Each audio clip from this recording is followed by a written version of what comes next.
The footage you are seeing is unedited. The only addition is the voice of Jean-Pierre.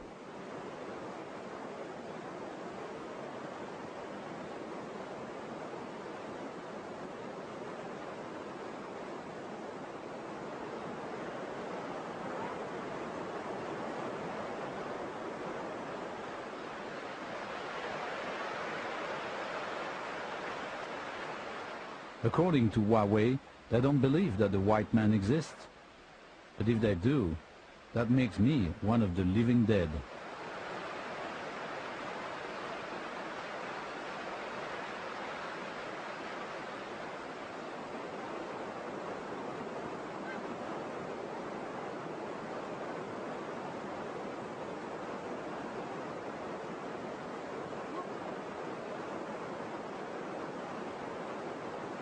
When I lose my balance, they seem a little reassured.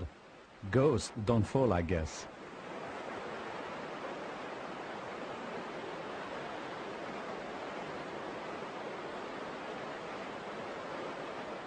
At this precise moment, I'm convinced that he's going to let loose his arrow.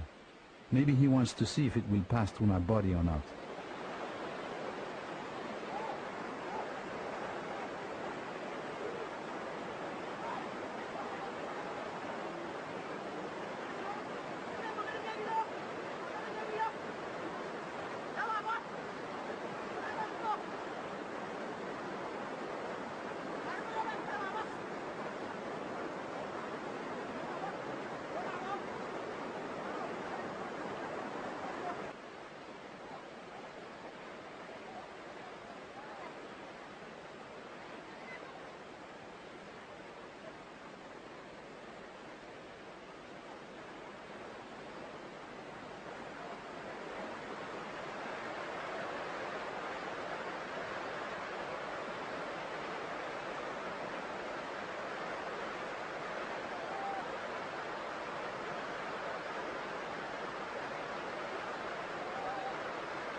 They are both cheerful and frightened at the same time.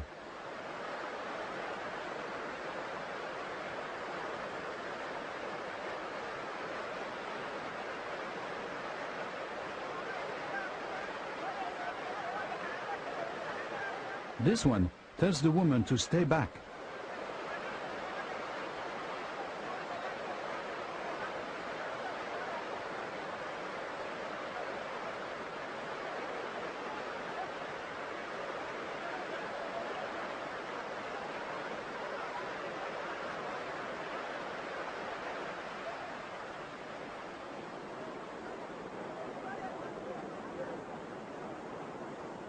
They look a little more determined this time. I wonder what it means.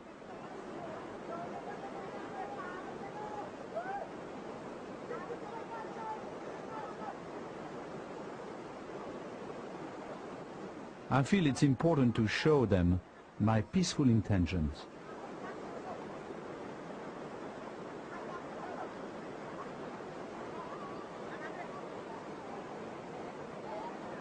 Michel, my assistant, has kept the remaining porters away from the scene, and Philip, the cameraman, is hiding about 60 feet behind me.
He sees Philippe, who must look like a strange creature with an eye of a camera instead of a human face.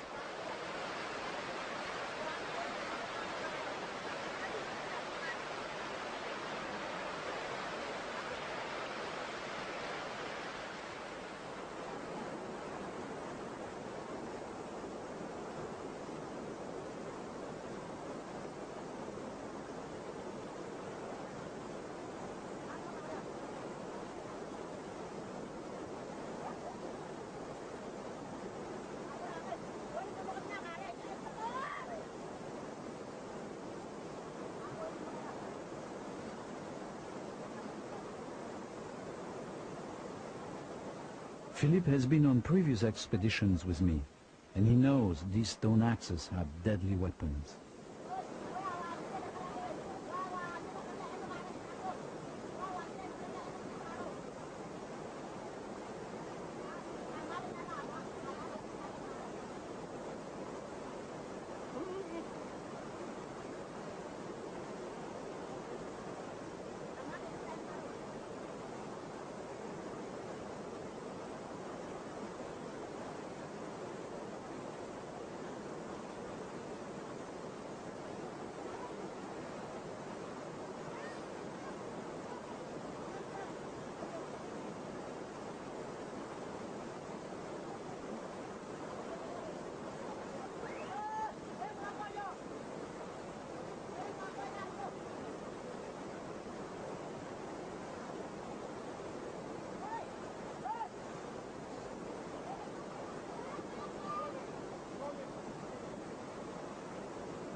This one, for some reason, is terrified by my black bag. He tastes the salt that I brought as a gift.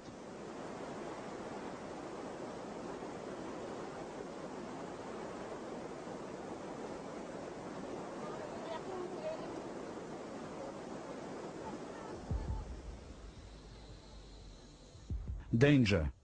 His breathing is short, a sign of fear.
After the sword, I show him matches. He burns his hand, as if he can't believe this is real fire. This feels like a meeting in a time warp. Perhaps these Tulambi, with their wooden spears and stone axes, are the living ancestors of we, who have learned to fly without wings, talk with the stars, and destroy our own planet. It is not a case of once bitten, twice shy. The bravest warrior wants to know more about the gift of fire sticks from one of the living dead. But he discovers the phosphorus on the matches tastes awful.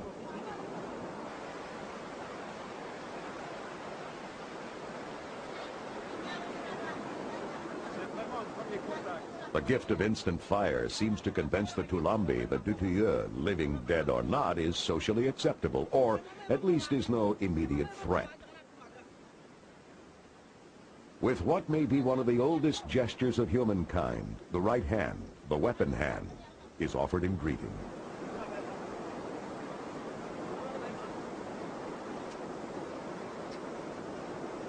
The Tulambi look at Jean-Pierre's pale skin as if it could be paint. But would the living dead be warm, made of flesh and bone and muscle, just as they are?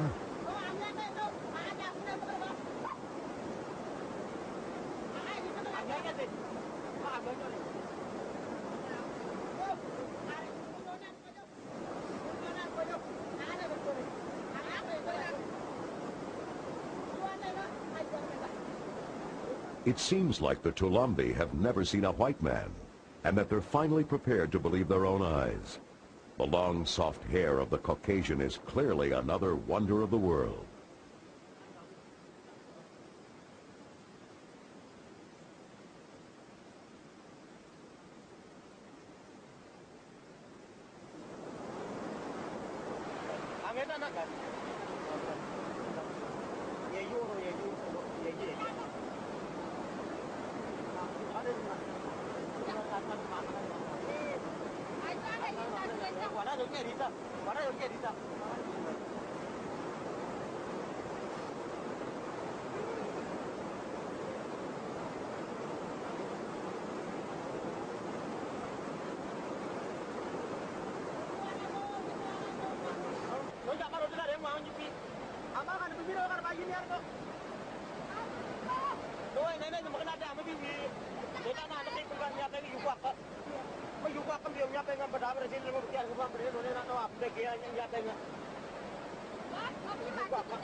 This debate leads to a final acceptance of Dutilleux, but the women remain suspicious.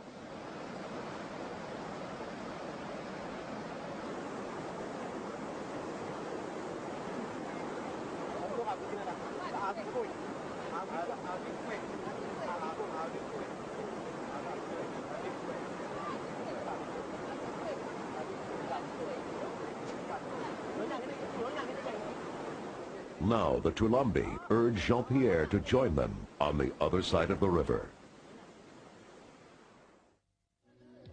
In the next episode of Tribal Journeys, the Tulambi will confront more modern technology, and Jean-Pierre Dutilleux will make an unprecedented trip into the Stone Age.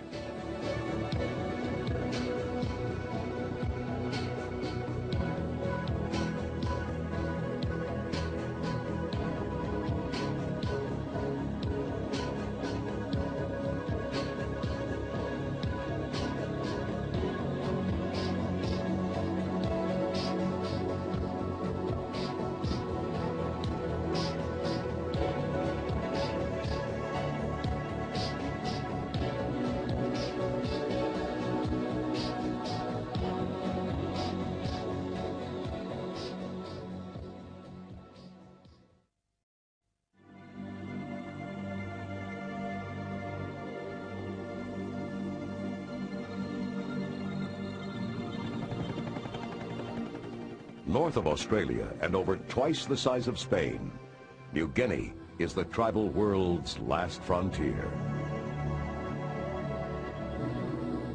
We rejoin Belgian ethnographer Jean-Pierre Dutilleux after his grueling trek through virgin jungle to try and locate what may be one of the last Stone Age tribes in the world. The contact took days to establish. The Tulambis first believed white men were living dead, but they finally accepted Duthieux into their midst.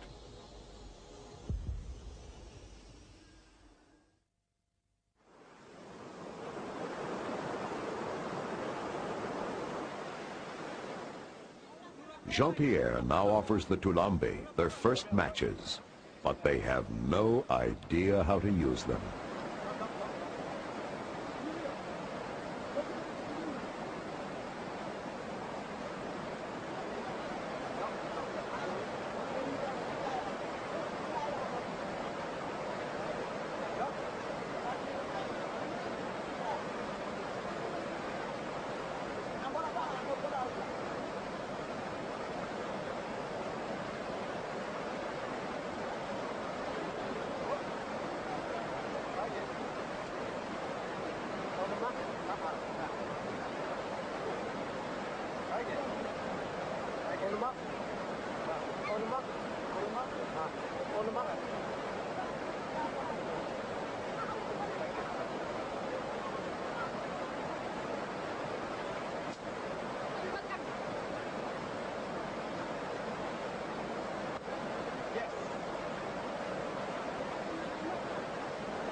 It is a good sign when the women and children are told it is safe to cross over.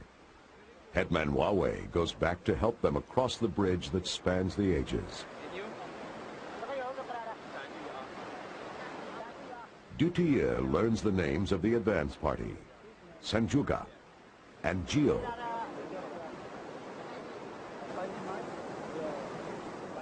Nandamar, Nagaya,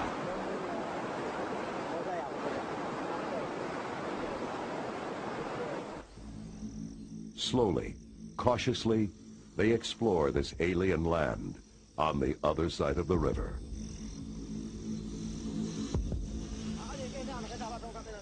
Following the example of explorers of centuries past, Duthieux tries to win over the natives with a mirror.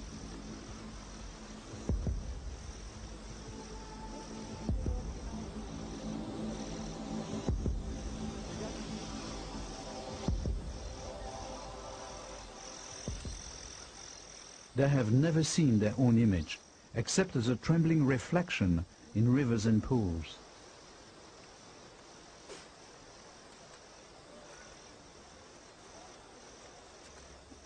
Is it an evil eye? A trick of the living dead? Either way, it cannot be investigated without due caution.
And then a knife.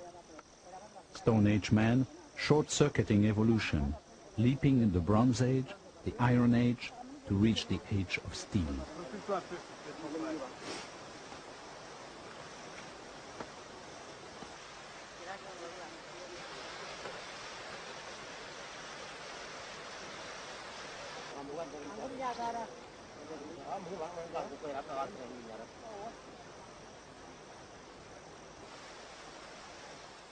The Tulambi remain weary, but decide to accept Jean-Pierre's hospitality.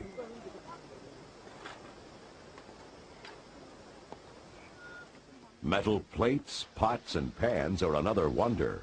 Rice is totally unknown. Sanjuga inspects it suspiciously.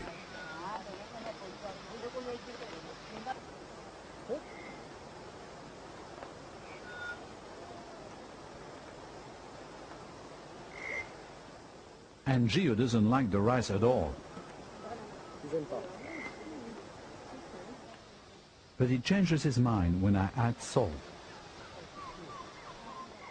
I'm concerned when Angio begins hitting his head. It turns out to be Tulambi body language for good. When Angio does it, it is a signal for the others to try the rice.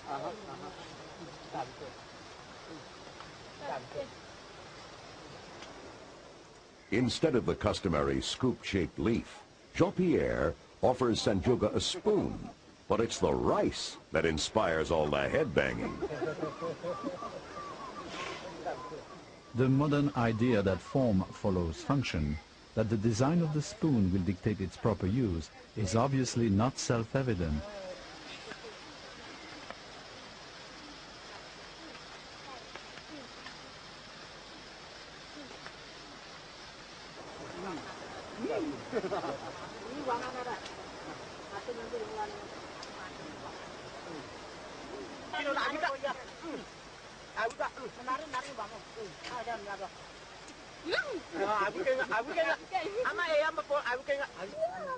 They soon forget the spoon and prefer to eat their usual way.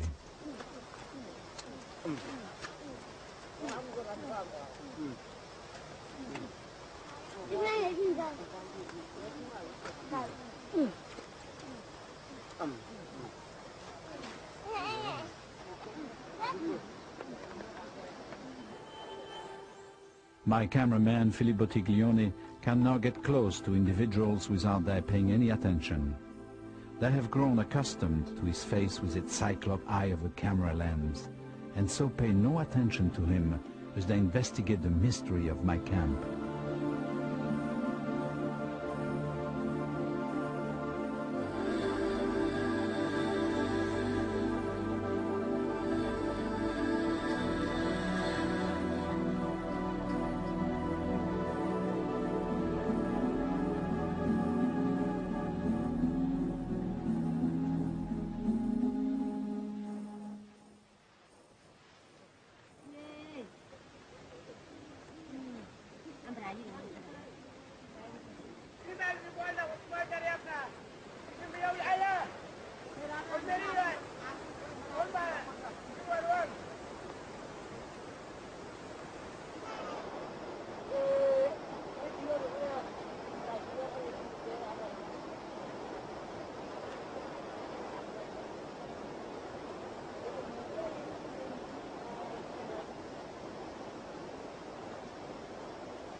The Tulambi language sounds complex. At this point it's totally incomprehensible. They remain on guard. I am reassured when Angio returns the gift of fire. His way is not quite as fast as a match, but is probably more reliable in the damp rainforest. It certainly makes lighting pipes easy. They seem to consume wild tobacco heavily. Nicotine may be the most common narcotic used by primitive societies. The first transatlantic tribes, found by Europeans, said that the white man gave them alcohol, but they got their revenge by giving him tobacco. As the light fades on this extraordinary day, the Tulambi fade into the forest. At first, Dutilleux fears that they have gone for good, but they camp nearby, where there are wonders yet to see.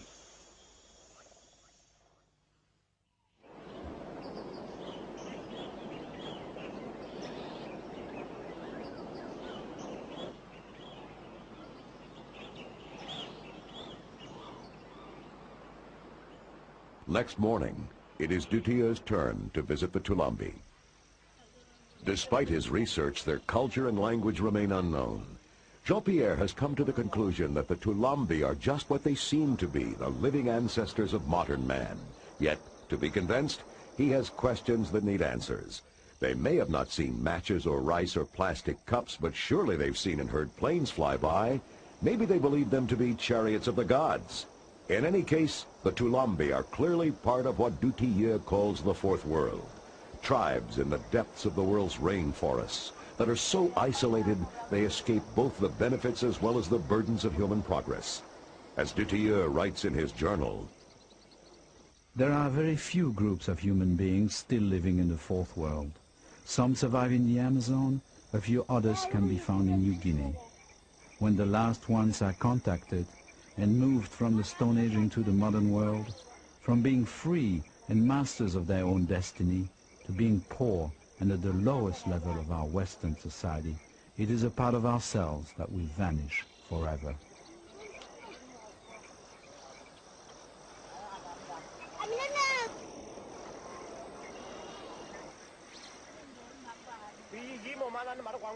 In the tribal world, paying attention to your appearance is a survival tool. The Tulambi use bamboo knives to stay well barbered. The men wear a bone from the cassowary bird through the nose, large necklaces of river shells around their necks, and bird of paradise feathers in their hair. They must look their best to attract a mate.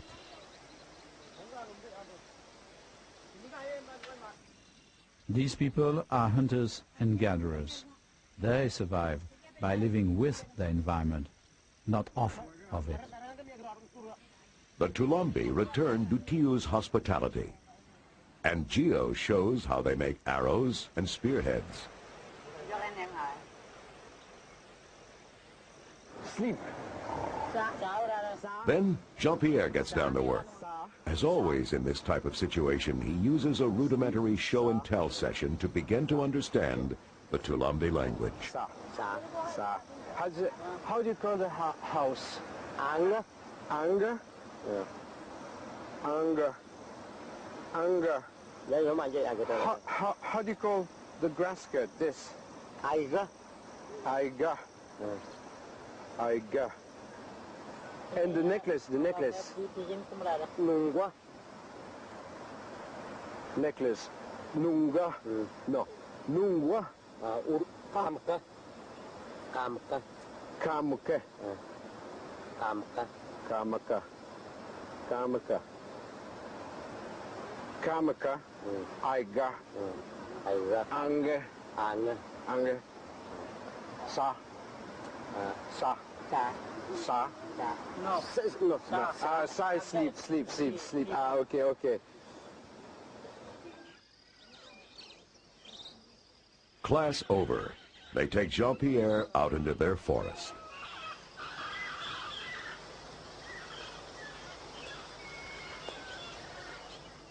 Their cloaks are made from bark. They serve as raincoats by day and blankets by night.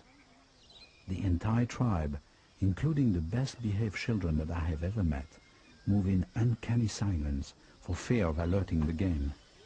They know the migration trails of animals and the best time of year to find fish, the growing cycle of the palms, bamboo, wild fruits and the roots they rely on. They are always on the move. The rhythm of their lives is that of the jungle.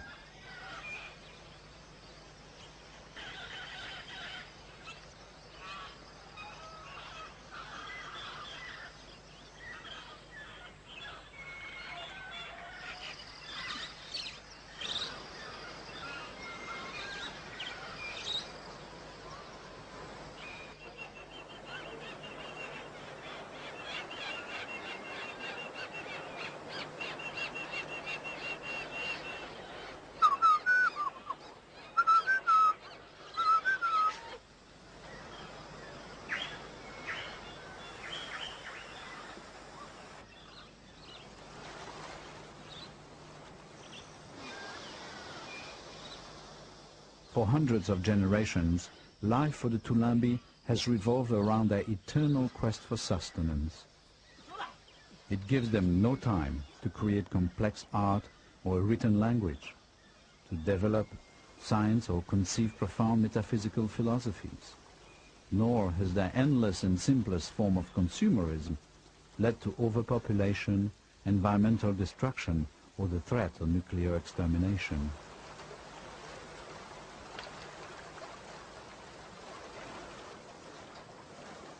They can at least still drink their rivers. But life is short for the Tulambi. They are stalked by diseases like malaria, long conquered by modern medicine. Yes, we can help them, but at what price? If the Tulambi are brought into the modern world, they will suffer the loss of their dignity and traditions to live out their days far below third world poverty levels. Jean-Pierre has lived this dilemma for 25 years. He believes it is inevitable that these last isolated tribes will be found. He also knows that it is better if they are found by people that care enough to fight on their behalf.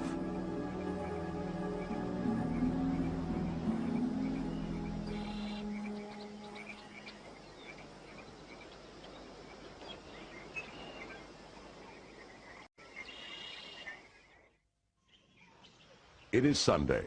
The Tulambi have been Dutille's neighbors for 3 days now. Jean-Pierre offers them food twice a day. He knows that this is the only way he can keep the tribe near his camp.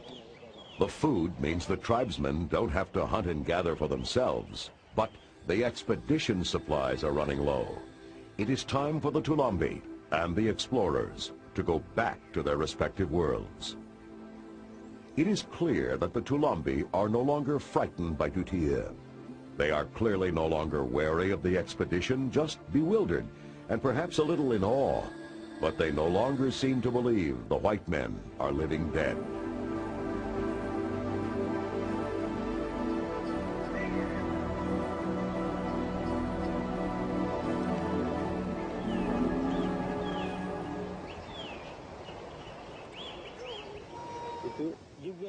And Gio seems most eager to continue to communicate with Jean-Pierre, to show them how they live.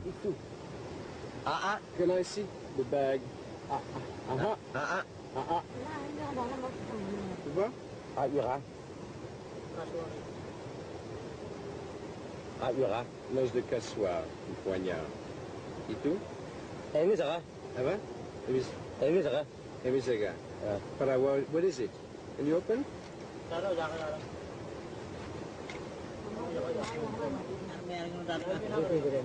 Les petits os, ils utilisent ça comme grattoir. Ah, si.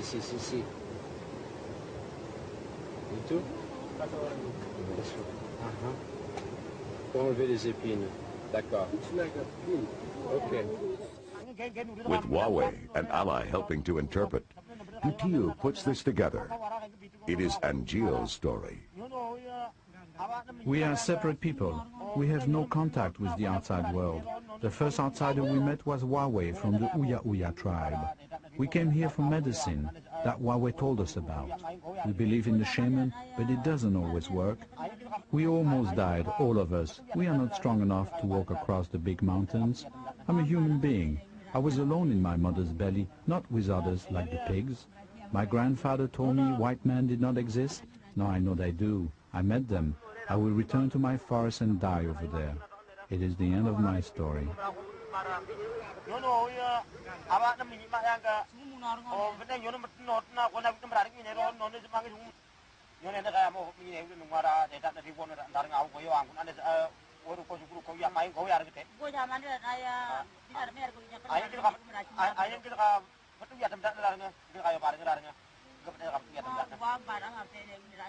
Jean-Pierre will later give the tape to linguists. They will hear a language and songs never before heard by modern man.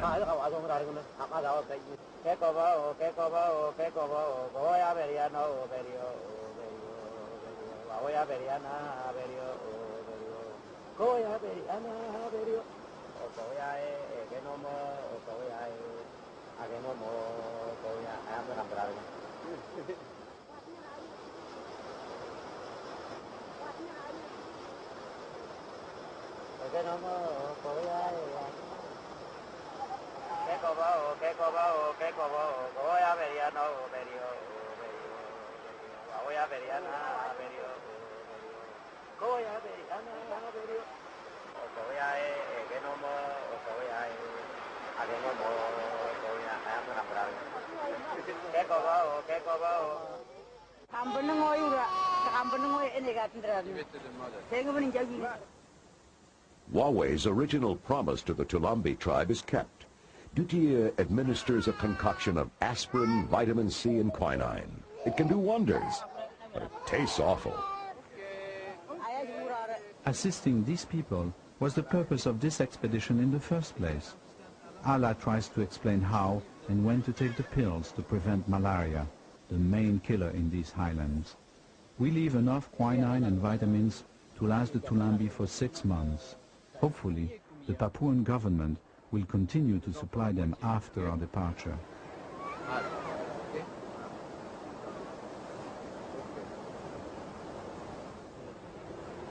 Seka umbanga ti uya ui. Okay? Nie kunia, kumia.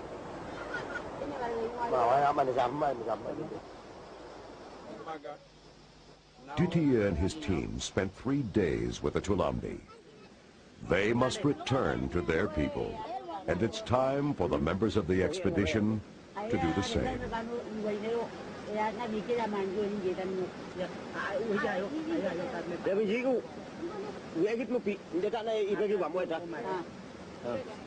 After the Tulambi had dressed for their journey, they began to sing a farewell song.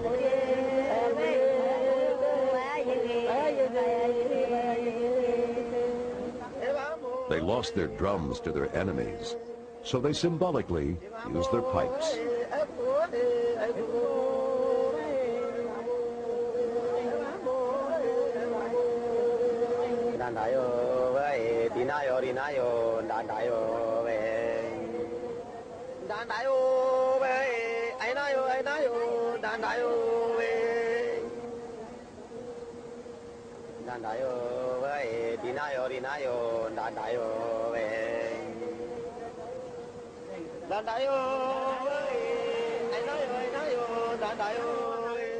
In his journal, Jean-Pierre Dutiya writes, You know, it all happened this way, but I still cannot believe what we saw.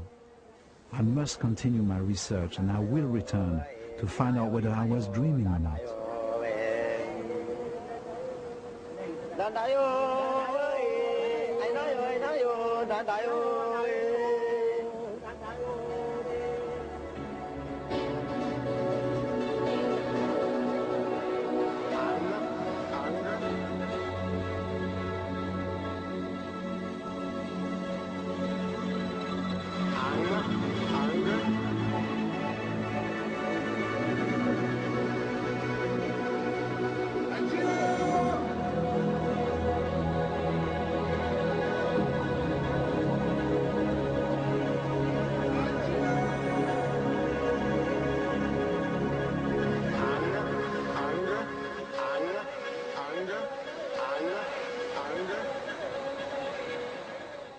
Minutes later, the bridge across the ages was swept away.